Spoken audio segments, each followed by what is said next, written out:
নমস্কার। ইনফোলিপের বাণী ও কথা পর্বে সকলকে স্বাগত। আজ দিনটি সমাপ্ত করব ঠাকুরের একটি ঘটনার মধ্যে দিয়ে। 1270 সালে জটাধারী নামক জনৈক সিদ্ধ রামায়ণ সাধু দক্ষিণেশ্বরে আসেন। শ্রী ঠাকুর ওই সাধুর নিকট প্রাণমন্ত্রে দীক্ষা গ্রহণ করে বাৎসল্যভাবের সাধনায় পবিত্র হন। ওই জটাধারীর সঙ্গে অষ্টধাতু নির্মিত বালক রামচন্দ্রের একটি ছোট বিগ্রহ ছিল, নাম রামলালা।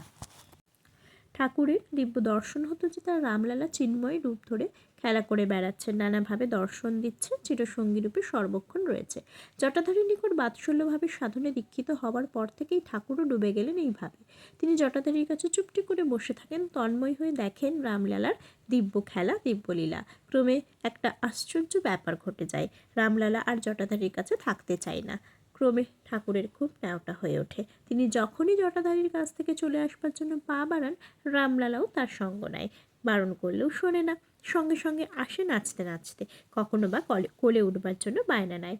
ঠাকুর বলেছিলেন একদিন নাইতে যাচ্ছি, রামলালাও বায়না ধরল সেও যাবে। কি করি, নিয়ে গেলুম। তারপর জল থেকে আর উঠতেই চাইবে না কিছুতেই, যত বলি কিছুতেই শোনে না। শেষে রাগ করে জলে চুবিয়ে ধরে বললুম, তবে নে, কত জল ঘাঁটতে চাস ঘাঁট। আর সত্য সত্যই দেখলুম সে জলের ভিতর হাঁপিয়ে শিউরে উঠল। তখন আবার তার কষ্ট দেখে কি করলুম বলে কোলে নিয়ে জল থেকে উঠিয়ে নিয়ে আসি। আরও কত দিব্যলীলা চলেছিল। ক্রমে রামলালা সর্বক্ষণ ঠাকুরের কাছেই থাকতে লাগলো। জটাধারীর কাছে যাবার নামটিও নেই। একদিন বৃদ্ধ সাধু রান্না করে বসে আছেন, কিন্তু রামলালা কোথায়? খুঁজে বেরিয়ে দেখেন যে রামলালা ঠাকুরের ঘরে দিব্যি খেলা করছে। তখন জোর করে তিনি যান রামলালাকে নিয়ে আসার জন্য। এইরকমভাবে রামলালার সঙ্গে দিব্য খেলা চলেছিল অনেক দিন। তারপর একদিন জটাধারী এসে সজল নয়নে ঠাকুরকে বললেন, রামলালা আমায় কৃপা করে প্রাণের আকাঙ্ক্ষা মিটিয়েছে।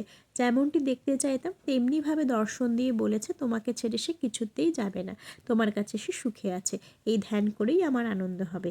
এই বলে রামলালাকে ঠাকুরের হাতে দিয়ে বাবাজি বিদায় নিলেন। সেই অবধি রামলীলা ঠাকুরের কাছেই রইল।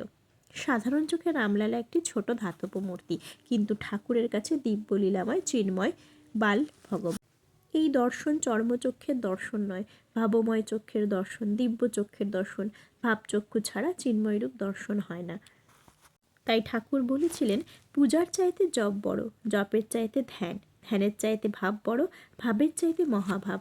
মহত মহিয়ানের ভাব বলেই মহাভাব। এই মহাভাব সর্বভাবে সমাবেশ ও সম্পৃক্ত। প্রেমস্বরূপ ঈশ্বর মহাভাবময়। ঠাকুর এই সুন্দর ঘটনার মধ্যে দিয়ে আজ দিনটি সমাপ্ত করলাম। সকলে ভালো থাকবেন, সুস্থ থাকবেন, আনন্দে থাকবেন। ঠাকুর, মা, স্বামীজি, গুরুদেবের পায়ে প্রণাম জানাই। সকলকে শুভরাত্রি। ধন্যবাদ।